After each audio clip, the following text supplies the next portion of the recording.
Hey folks, Fernando doing another video for the Modern Survivalist. Stick around for this video. It's likely to be something you're interested in, given the social, political climate in the United States. A lot of people are considering relocating within the United States to some other states in which their future is a little bit more assured, or they feel more comfortable in. And yeah, it's something that if you haven't done so, I mean, we've talked about this with Matt in our Saturday shows for months now, but it's becoming more and more important given how things are unfolding. Here I have a question. This is from Paul that sent me an email, and he says, "Hi Fernando, I purchased all 3 of your books and they have helped me and my family a great deal." Well, thank you very much for that. And yes, the links for my books are available below as always. I've also been watching your series with Matt Bracken with great interest and have ordered one of his books as well. Fantastic books, you definitely should buy those, and especially because he makes in all of his novels he illustrates a version of the United States very similar to what you're seeing right now and what you're likely to see in the not so distant future. And I mean, you're already seeing it right now, so yeah, absolutely. As well, in any case, I have a few questions regarding relocation. It'd be great if you could address these somehow in one of your videos. Yeah, well, that's what we're trying to do right now. In Bugging Out on Relocating, you made a list of suggested areas within the United States for relocation. Have your recommendations changed given recent events? He's talking about my second book, which is this one. It's maybe the least known of my books, Bugging Out on Relocating. This would be my second book. The one I suggest the most for everything you're seeing right now is street survival skills. You know, basically staying safe, and of course my first book, the Modern Survival Manual, which I guess you probably want to get the 3 of those, given that all of the stuff in there is likely to be useful. But specifically when it comes to relocation, I get what he's asking, because things, yes. So the short answer is yes, things have most definitely changed in these last few years since I published Bugging Out and Relocating. I did mention states like Texas, which would still be an excellent option right now. But if there's one correction to make regarding everything I said here, well, maybe not so much a correction, but something to add to it would be that these days the political color of your state is definitely a major consideration.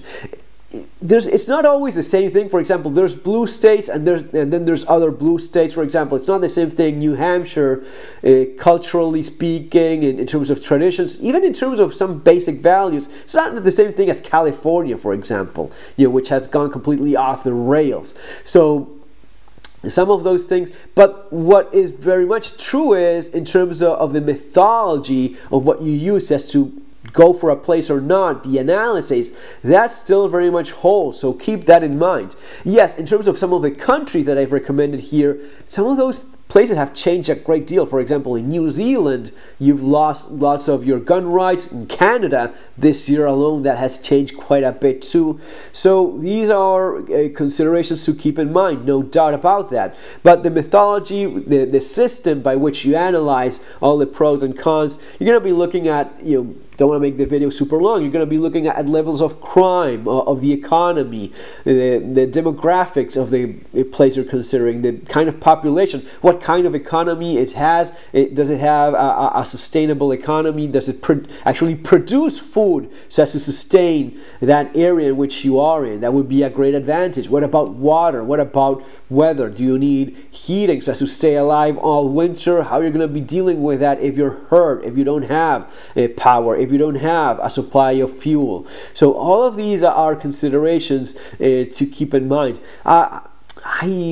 I try to look at everything. In the book I mentioned, even looking at natural disasters in that area, access to job opportunities. Even if you have one, you don't know if you may end up looking for another next year or the following one or next month if you got fired. Education, infrastructure, healthcare, the price of all of this, the cost of living in these places. All of this is super important, and that's what you're going to be looking at.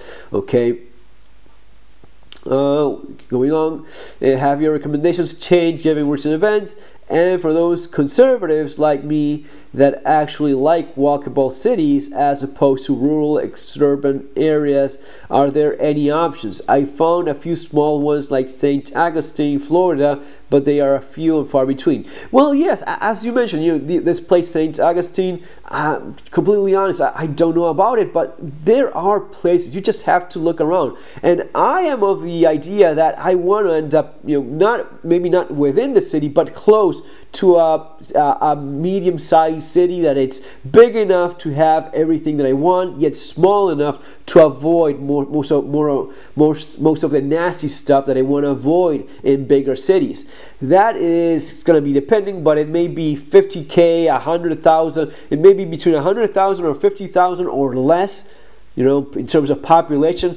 Of course, if it's a very, very small place, it's likely to be lacking in terms of infrastructure, of employment opportunities, in terms of good education for your kids, in terms of healthcare. If it's a 1,000 population, it's very unlikely to have a hospital servicing that specific area if it's that underpopulated. Okay, and there's people that just want to be away from everything, the lightest population possible. That's what they want to be going for.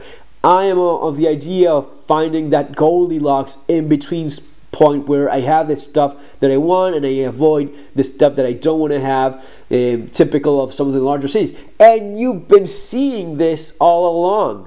I'm not going to be shouting out, I told you so, but look at the places that people are fleeing right now. LA, New York, these are places where it was a given that they were going to be complete hellholes. These are super massified, urbanized areas where people are literally living one on top of the other. You don't even have, how are you going to be avoiding a contact with sick people in a place like that? Of course, the political atmosphere is as bad as any pandemic you could think of in some of these places. Some of the decisions they end up making are terrible and self-destructive, like having people living in the streets and not any way of getting rid of them when they start turning the entire city into a big Mad Max experiment. So some of these places have imploded out of their own fault alone, and people flee them, and they go to these places that we've talked about all along. Places like Texas are the typical places in which they end up going. Florida, another good option. Is it always all the same? Someone always ends up being pissed. Someone is always mad about something.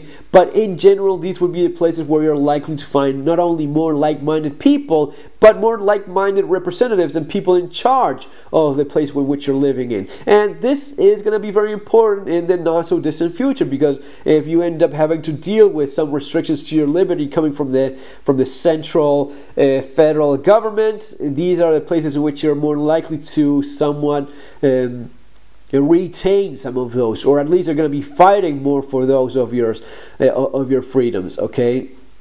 So in terms of St. Augustine, Florida, I don't know specifically about it, but the analysis that you found here is going to be no doubt whatsoever helping you decide if it's a good place or not. Then there's things that are specifically to each one. What is it that you actually like? Do you hate cold weather? Of course, you're not going to be ending up north. You're going to be looking for warmer climate. But even stuff like areas you've lived in the past, if you grew up there and you love the place, you know everyone, you know your neighbors. By God, those are some of the biggest advantages you could possibly have. If you have family there, if you have friends there, family and friends, that's your basic network. It is essential. Now, you don't have any of that. You're willing to make new friends and maybe even make new family because you're going to be getting married or your kids or whatever. You can restart. You can start again. You can have a second go at it if you pick a good spot and you have the right attitude for it.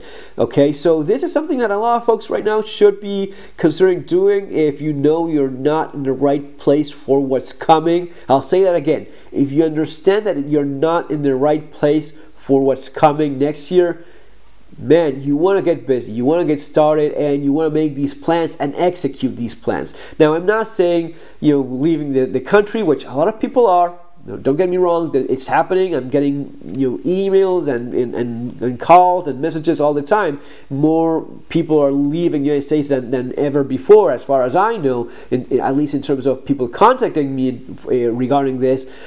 But I'm not saying that. That's super personal. It may be something for you or not. But definitely moving within the United States to places that are, because it's getting more polarized. And even if you don't want to be in either side, you're going to be getting torn, because that's the way these things go. You cannot have this option of I choose none, because when you say no to one, immediately they're going to be assuming that you're in the opposite side. Okay, so you may be saying, yes, I don't pick sides. Okay, but when the Antifa guy comes and says, raise your hand, are you going to be raising it or not? He's not going to be giving you an option before he punches you in the face or he shoots you.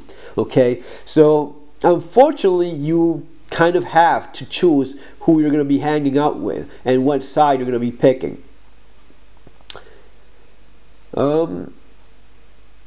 I'm in the process of getting Italian dual citizenship, he goes on, which would give me permission to live and work not only in Italy, but the entire European Union. I started in mid-2019, but because consular appointment backlogs, it's not going to happen until 2022.